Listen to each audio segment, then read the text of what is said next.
all. PPE is equipment that will protect the user against health or safety risks at work. It can include items such as helmets, gloves, eye protection, high-vis jackets, you know, the big bright yellow jackets the builders use, safety footwear, those safety falls on your feet, it will protect your toes. It also includes things like safety harnesses and also something called respiratory protective equipment. From now on, that will be referred to as RPE. We're going to look at that a little bit later. So PPE can be used to control or limit the spread of infection if it's correctly used. The government guidelines, PPE requirements should be followed by employees, staff, and clients. So it's not just us, it's also our clients to follow our PPE observations. So we have different types of PPE. We have single use or disposable, things like our gloves. Yes, once we've used them, go in the bin. Our aprons, once we've used it for one client, it goes in the bin. Our mask, yes, once for the day. We're not going to use it for every client, but once we've used it for the day, off into the bin. We're not going to save it for next week or the other day. We're going to put it in the bin and we're going to start again. This is the same for the client. Once the client has been given her mask, she can use it throughout her treatment, take it with her. Okay, so it's no point us keeping those. So these are disposable, single use. But then we have some multiple use PPE, and this will yes. Sorry, this is Sabrina. Oh, sorry, Sabrina. No problem. Hello, ladies. I think we need the slides. Are you not? I'm sure you are sharing screen. Okay. Yeah, we can see your delivery packs, but we can't see the resource. Okay, just 1 second, because it says up here I'm doing it. So let me just go back. Sorry, ladies, and you're sitting there paying so much attention to me. Thank you, Sabrina. Let me try again.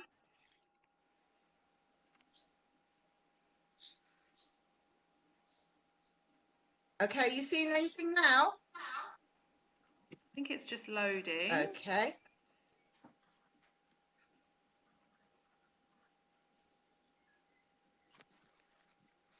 Because here it's saying to me that I'm with you.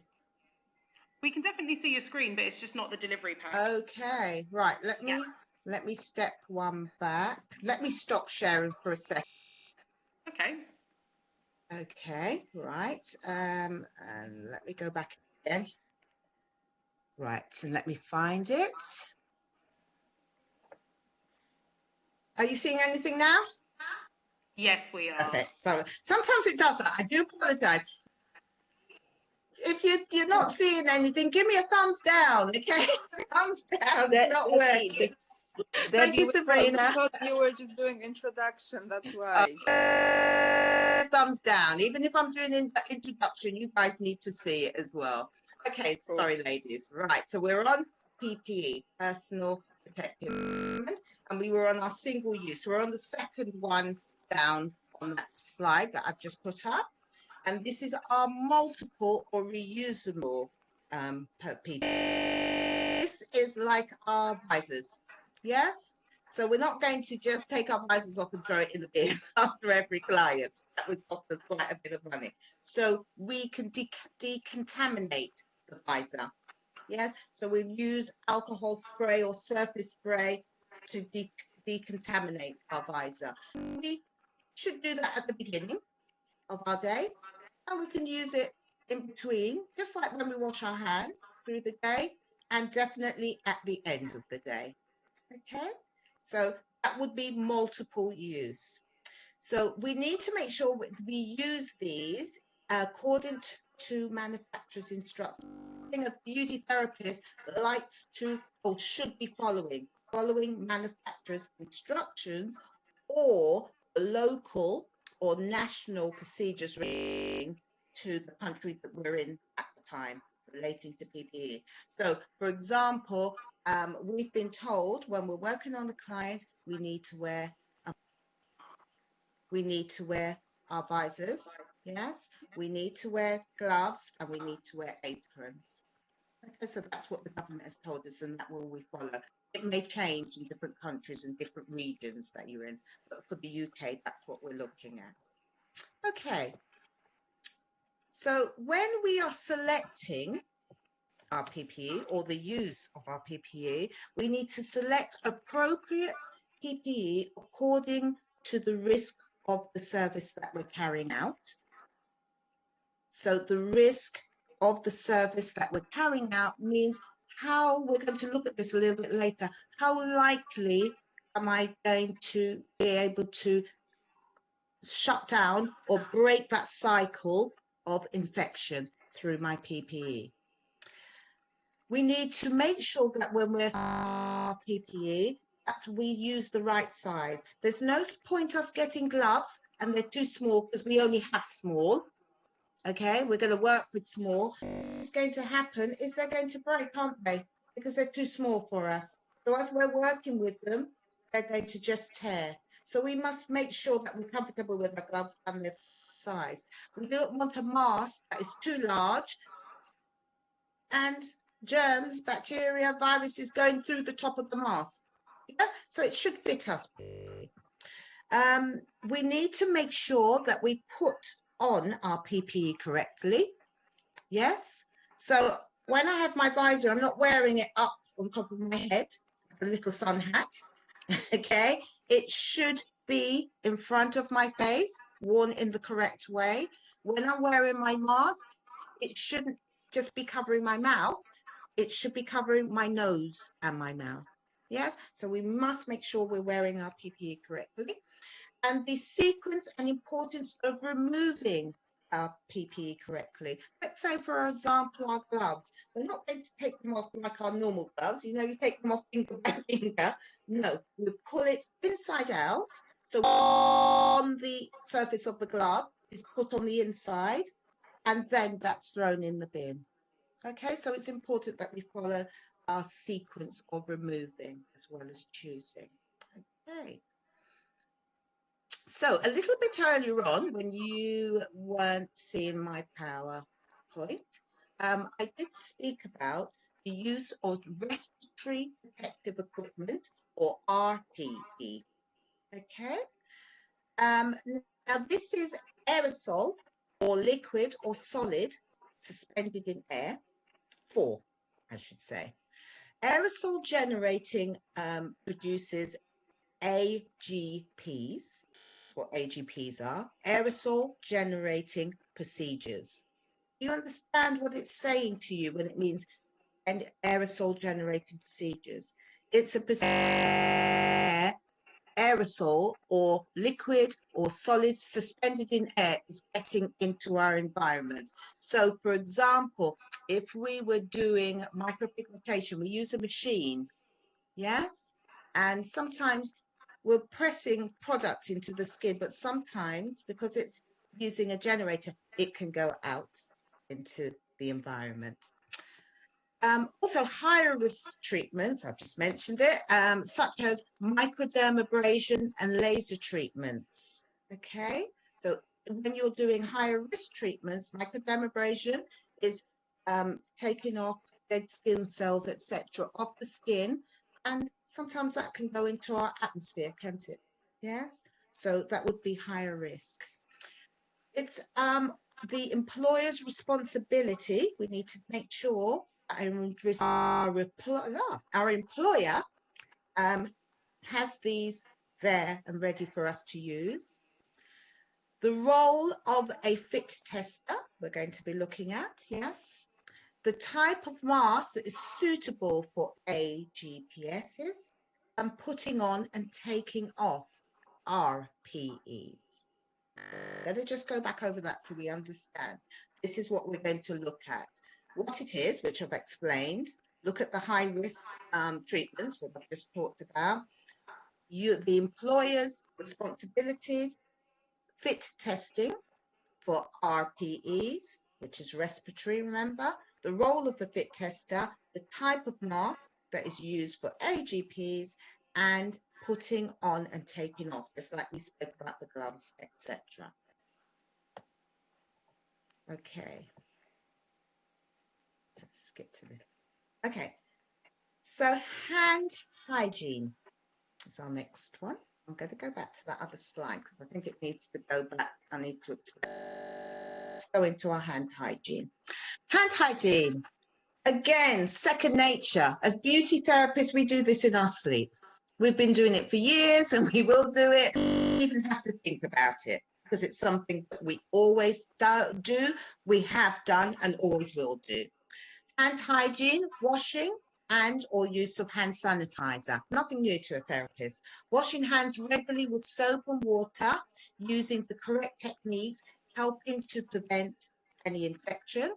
If hand washing is not possible, then we use alcohol hand sanitizer. We've been doing that. As if we're sat at the desk, say we're doing a nail treatment, we can't always go to a sink, but we have a hand sanitizer to clean our hands before we start the treatment, in between and at the end of the treatment.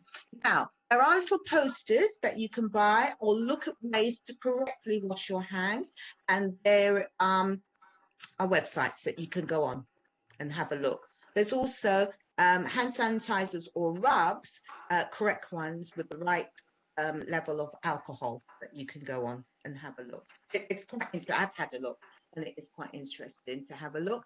Also, you can get posters or put up in your washroom to show clients how to wash their hands correctly.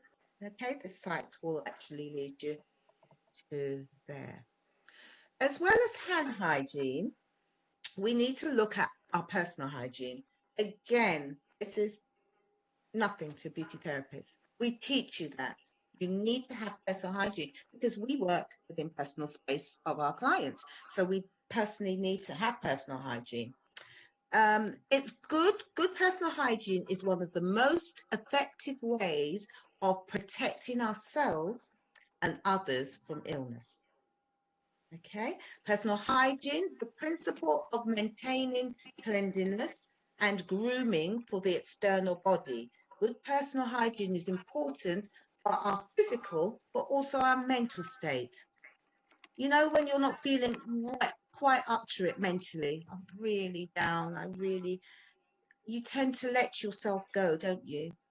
Yes, you don't, I can't be bothered to go and get my hair done. I can't do my eyebrows and the minute that you feel mentally well, or even if you do that, you go and get your hair done, you feel a lot better in yourselves. Maybe you didn't even feel unwell before, but you do feel a lot better.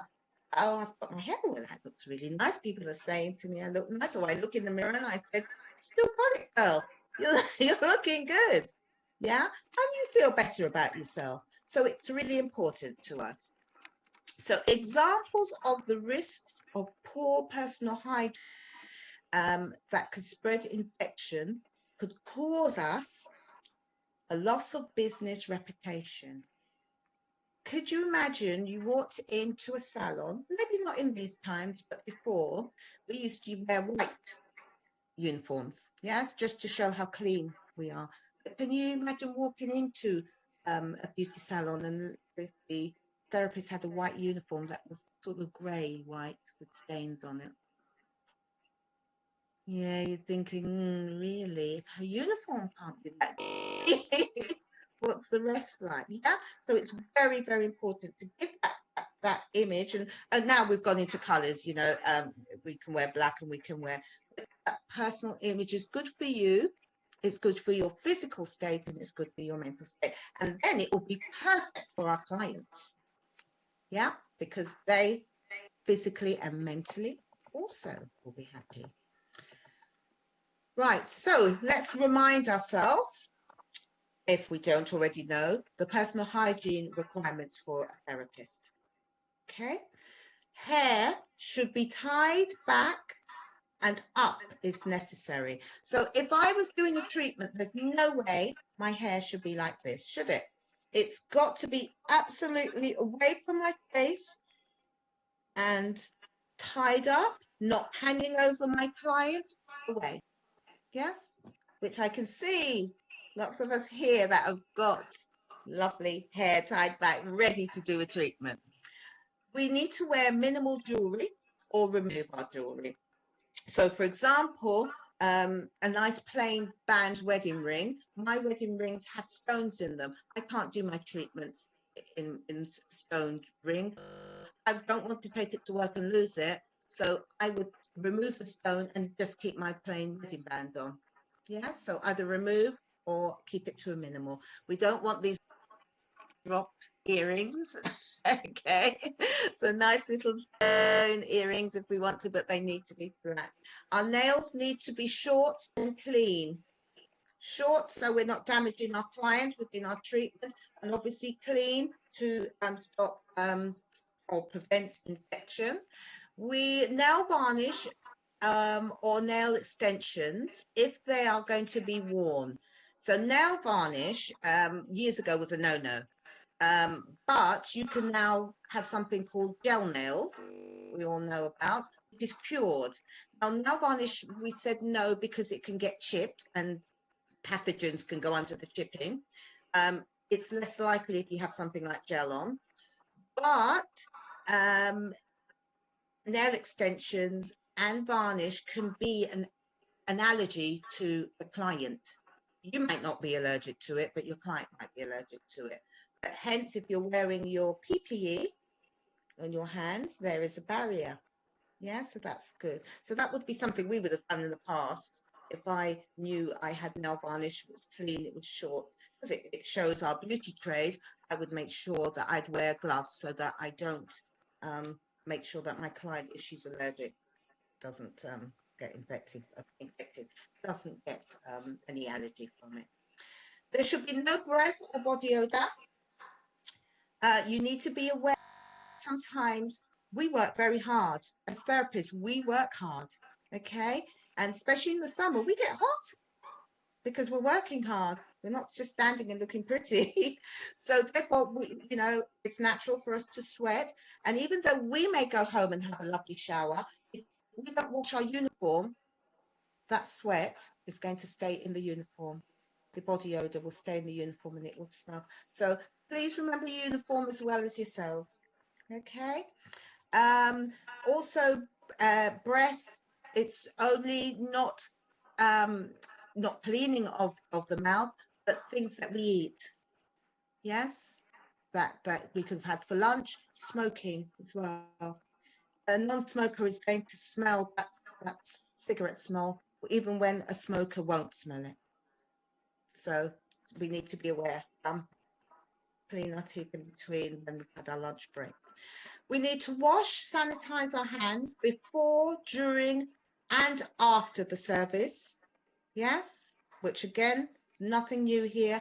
Before the treatment, during the treatment, after the treatment. Again, you've got your PPE on now. So this is your gloves. You put it on before.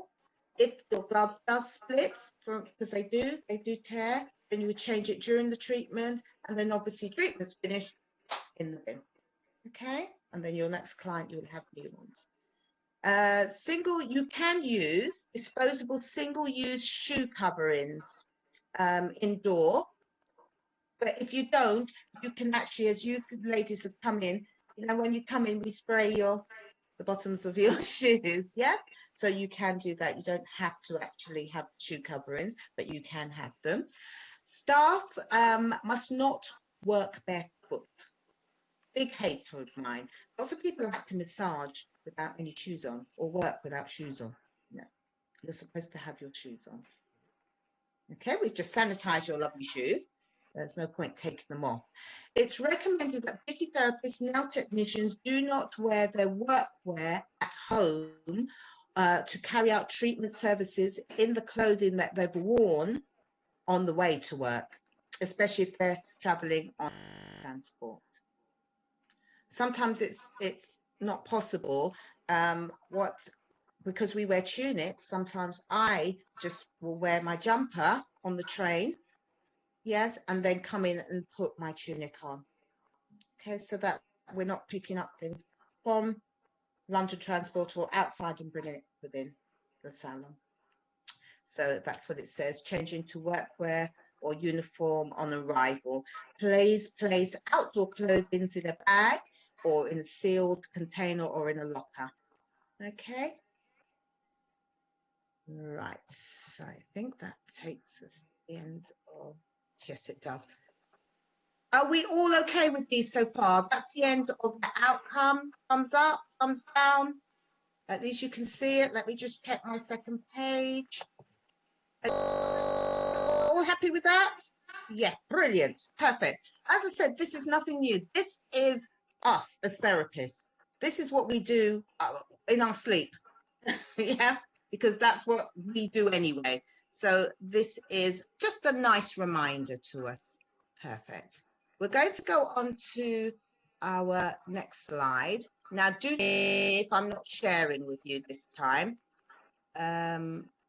Okay, so it's okay. It's telling me you're not sharing. Okay, bear with me. Share my screen. Okay. All right. Number.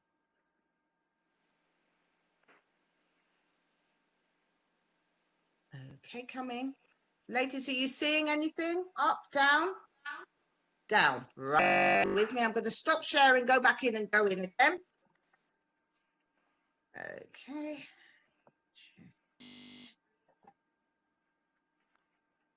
I see what. I think I have to open it. Right. Are you seeing yes? The picture? Perfect. Yeah. I see what I have to do. I have to go in and get out again. Okay. Right. So we're now going to move on to our second outcome, if you're all happy to do that. Our second outcome, learning outcome today, is to understand potential hazards and risks in the workplace and procedures that are necessary that we have to take to prevent COVID in the beauty salon and nail bar or any infection. Okay, right. So the potential hazards and possible risks in relation to COVID. Hazards is anything that has a potential to cause harm. Yes, so I'm sure your assessors have said this when you looked at your consultation forms.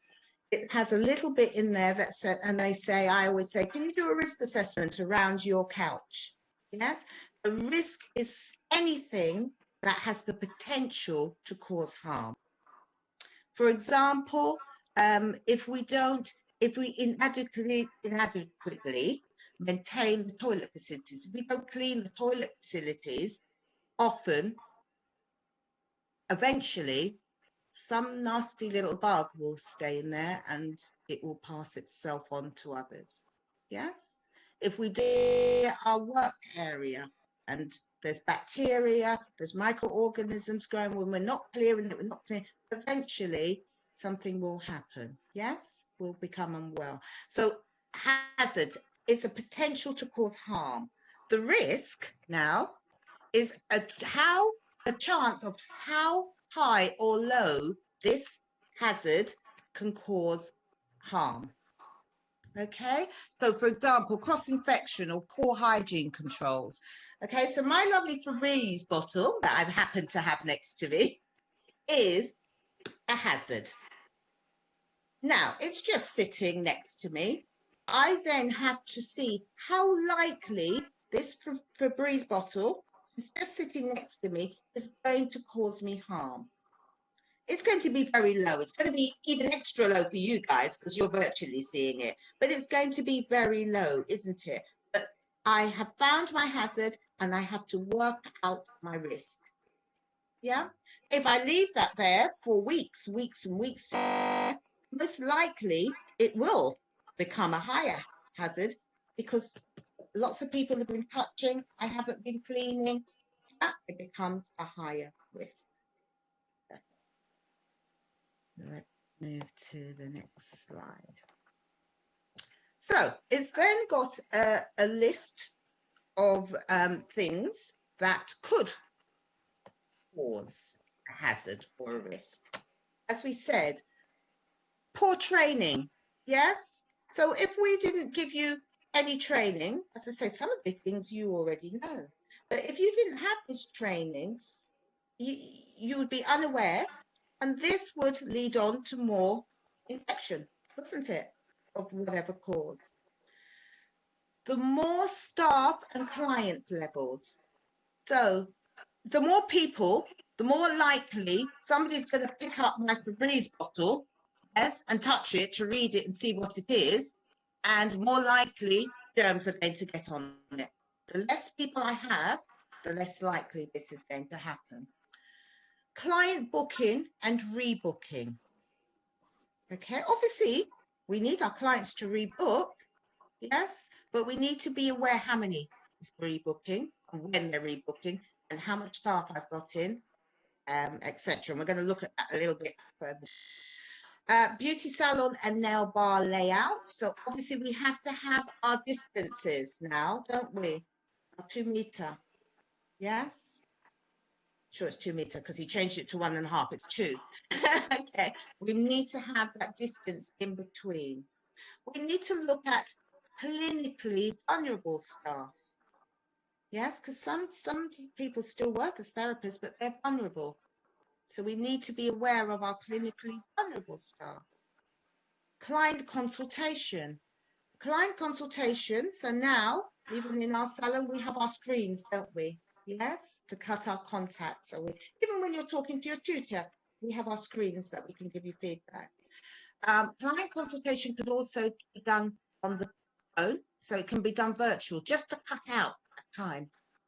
Yes, so I could ring my client up and say, you're coming in tomorrow, yeah, and then you're going to come and have a facial treatment. I would just like to do our consultation, but most of my consultation over the phone. Some of it I have to manually see her skin, yes, but most of it can be done on the phone.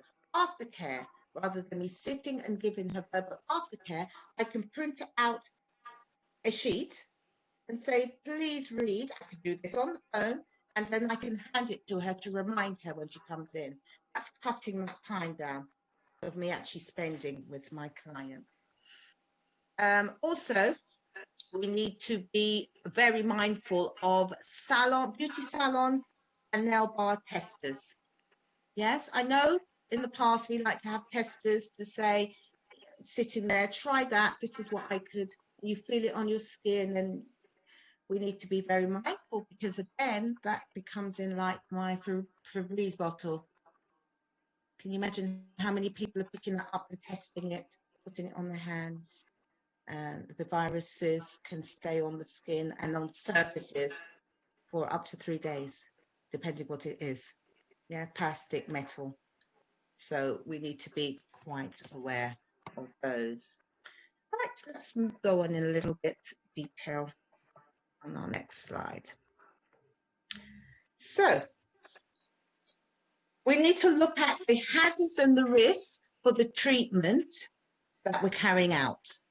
So appropriate PPE, which we looked at further on, yes, for that treatment. We need to make sure we look at our hand hygiene.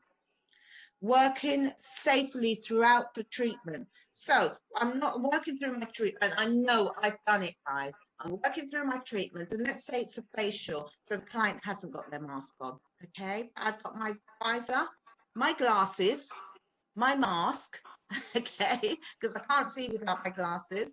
And what happens is halfway through the treatment, my glasses steam up and I can't see a thing, and then the visor steams up. And I just think to myself, oh my gosh, I can't see. Okay. But I have to think, if I take my mask off, I still have my visor on, but I'm still talking to my client. If I take my glasses off, I can't see. Okay. That's very safe for my clients. So I have to make sure that maybe at that point, I need to step away from my client, clean my visor so I can see, and maybe tighten my mask, and then work and go back to my client. Yeah. So I have to work safely throughout the treatment or service that I'm doing. I need to manage my clients throughout the service. I need to make sure that they are wearing their PPE. Yes, they are following. Not only me, there's no point me doing it, and my clients. See, some treatments she cannot wear it, but some treatments she can wear her gloves. She can wear her mask. Okay. I need to make sure there is good ventilation. Yes, fresh air going through my salon at some point.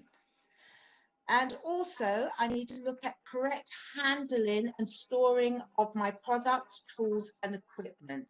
I love our salon because I love our little bags. You know, the sealed, sanitized bags that we... Fantastic. Pick that up, take your sealed bag, open it, and use your equipment, and then it goes back to be sterilized. If we don't have those, we need to look at things. How am I going to handle? Am I going to make sure I have 3 tweezers? Yes, just in case. Am I going to make sure I have 3 mask brushes and make sure they're safely stored throughout my treatment? Okay. We also need to consider correct decontamination process appropriate, which is what I was just talking about, the tools or products or equipment and our working areas. So this, each time we have a client, which we tend to do as therapists, we need to decontaminate the area that we're working on. So we clean it with our alcohol cleaner. We put couch roll, don't we? Remember we put couch roll on our area? We may put couch roll on the trolley and we change it each time. So we have to go through the process of decontamination for the areas that we're working on. We need to store clean and dirty tools and equipment. Yes, before we can put them in the autoclave at the end of the day. So we need to make sure we're looking at storing. So what is a good idea is, you know, the little Tupperware. I like to have the little Tupperware boxes with the tops. I put all my dirty tools, my brushes in there, seal it down until I can get it to an autoclave or a UV cabinet. So we need to look at that. We need to look at how we dispose of waste. So we know that we have to have a bin and we don't touch the bin. It has to be a pedal bin. The line then is taken out and tied up and then disposed of. And if we have contaminated, disposed of separately. The other thing we need to, especially in these times, is handling cash. Now, cash is metal and paper. Now, viruses can live quite a while on those services. Lots of shops have got around that by using contactless. I can't remember the last time I've used cash. I don't know about you guys, but everything. My husband asked me today, could I give him some money or give me the cash? And I sort of looked at him and said, cash? I don't want cash. I want it in my account. Yeah, because it's something that we're not really using. So you could promote within your salon and service cashless payments. Okay, so let's look at the practices that we could put in place. Some of them I've said already. We can have a checklist that when we go in once a week or once a day, or that we can check off that we've cleaned, we've bought this, we've bought our containers, etc. Display or a risk assessment notification. So show it that it's up there in guidance with what's in the country at the time. I'm laughing because, guys, it keeps changing every 5 minutes. So it might have to be ripped off the wall as we move through tiers or we move through regulations. Just show what the guidelines show for us for our treatments. Have a table of services that are available. Again, that may change. Yes. When we first came out of lockdown, we couldn't do facial services. Now we can. So have a table so your client can see what service she can have. At the moment, I think she can have all, so that's fine. Prevent or limit walk-in clients. So you could put a sign up and say that you're not having walk-in, or we only limit the amount of walk-in clients we have. Signage for all these things. Separate and exit doors. So if you have a salon big enough, you come in like the supermarkets come in one way, you have to leave the opposite. Yeah, so you're not having that crossover. Temperature checks in accordance with the local and national guidelines. I'm sure when you go into the academy, is there temperature shoes, so temperature checking can be done. Restrict the number of staff and clients depending on the size of the premises. So if you're lucky enough to have a number of staff, you could have days where certain staff will work. Yes, so not everybody's in one day, and those clients will come in on those days, almost like the school bubbles.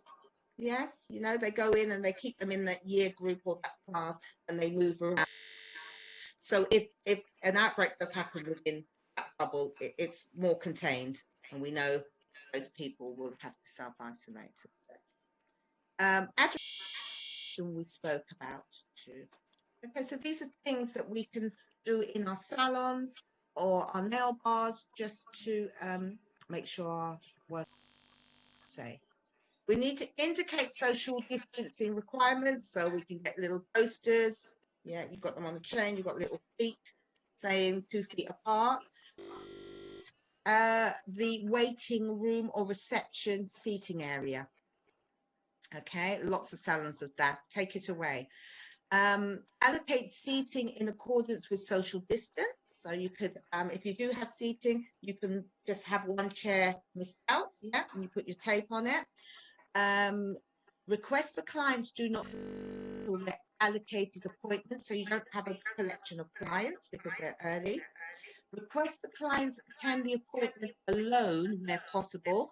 This is fine, except in the case if they're a minor or disabled person. A minor under the age of 18, 16 needs to have somebody come through with them in the treatment. Request clients bring minimal personal items into the beauty bar and salon. So, you know, I like to be self-efficient. I like to go shopping. I like to make sure that I've done the dinner and then I'm going to my beauty treatment and I'm going home, so I'm coming in with bags. If we can minimize, yes, I've had to minimize a really little bag now I take to work, but with only what I need, because don't forget things can sit on surfaces. And introduce a no-touch greeting policy. So, you know, we used to shake hands, no. Good morning, Mrs. Brown. How are you today? Nice head nod. Okay, so we need to make sure these will help us. Okay, these need to be done pre-service, client arrival, during the service, post-service is after the service, and this will all maintain safe working practice. At the top, just to remind us, hand washing, use of soap, avoiding crowds, mask, wearing the mask, avoid handshaking, and disinfectant or decontamination. So all covered, little pictures just to remind you. And you could put a little poster up there just to remind you. Sometimes we need to adapt the treatment, okay? Or modify. I think we have modify on our consultation forms. We need to modify our treatment. All treatment services must be risk assessed. So you remember, look at our risk. Remember the risk. How likely is that going to cause harm? Yes. If it's very high, maybe I can't use it. If not so high, then I can. We need to also adapt the requirements for our PPE or RPE, and this would be informed our risk assessment. So, for example, if I'm going to pick this up or somebody's going to read this, remember it's a handout, maybe you want them to read, maybe it can be laminated, yes, and they need to wear gloves to pick it up, disposable gloves. That's something we could do there. Okay. Lovely. Right. So that, ladies, takes us the end of this session. As I like to at the end, I'm going to unmute you, but you're dying to talk to me, but not just quite. I just wanted to say I've seen some ladies that haven't. One lady said to me, "Are you the lady that's on the TV?" And I'm thinking, well, I'm not on the TV. I might be on TV. I'm on your device. But the feedback of the sessions have been really positive, and thank you, ladies, for taking the time to sort of come and have a look and looking so professional and looking like therapists and nail technicians. So well done on that. I just wanted to say that. She says, as she's got her hair down, you really, really do look the part, and you are, you are in a profession, as I said, that really do take hygiene into consideration. So well done. Well, therapists, trained therapists coming up into the session. Is there any questions about the 2 PowerPoints that we have just covered? Anybody who was not sure, or there's little bits I'm not sure of? Was that quite clear on what we just covered? Happy on that? Thumbs up? Thumbs up. Brilliant. Excellent. So I have got some more homework, unfortunately. Okay. So homework today is please to complete pages 14 to 28 in your workbooks. This is questions number 27 to 51. 27 to 51. But also, can you complete on 5 question 53 to 55? So I'm just going to repeat that just in case some people are working. So complete pages 14 to 28, which are questions 27 to 51. Also, on page 25 in your workbook, question 53 to 55. Okay, we've all got that. Thumbs up. Do you want to, is there anybody, you can unmute now. Does anybody have any questions about what we've just covered? Any questions? Or are we all good? I think those were quite easy ones. PowerPoints. Looks like we're all happy. Perfect. Okay, lovely. Sabrina? I am here. Yes, I don't know if there was anything you wanted to say. We went quite well through our PowerPoints today. That was great. Thank you very much, Debbie. If we could all give Debbie a big thumbs up, that was great. Thank you. Thank you. Okay, so just a very, very quick note, ladies. I had a couple of emails from ladies that were accessing the materials online. We have now switched the file from PDF to Word, so it is editable. Some of the formatting, if you are accessing the document from an Apple Mac, the formatting might be slightly different from if you were accessing it from a PC. As long as we can see that you have answered the question, that is absolutely fine. Don't worry if it's not quite in the box or whatever. As long as we can see that you've answered the question clearly, that is fine. And we will be waiting for your submissions of homework at the end of these sessions. So not this week. Once we've gone through all of the learning outcomes, I don't need to see your learning packs every week, just at the end of these 4 sessions. Okay, so once we've gone through all the 6 learning outcomes. But very, very big well done, and thank you for your attention today. Very big well done to Debbie as well. And if I don't speak to some of you, then have a lovely weekend ahead. Hello, ladies. Hi, everyone. This is Yvonne speaking. Hi, Yvonne. Hi. Hello, Yvonne. How are you? You certainly have. Hi. I love to see you all in your uniform. You know I love that, professional image. I would just like to say hello to a couple of our tutors who are also listening in and watching the faces of our students. I'd like to say hello to Yasmin. Hello, Hello, Yasmin. Hi. I'd like to say hello to Anjali. Anjali, hello. Hello, Anjali. Hello. Hello, darling. And I'd like to say hello to Tina. Hello, Tina. Hi. Okay. So, have a good week and happy learning. Thank you. Yeah. Thanks, Take everyone. care now. Thank Thank you.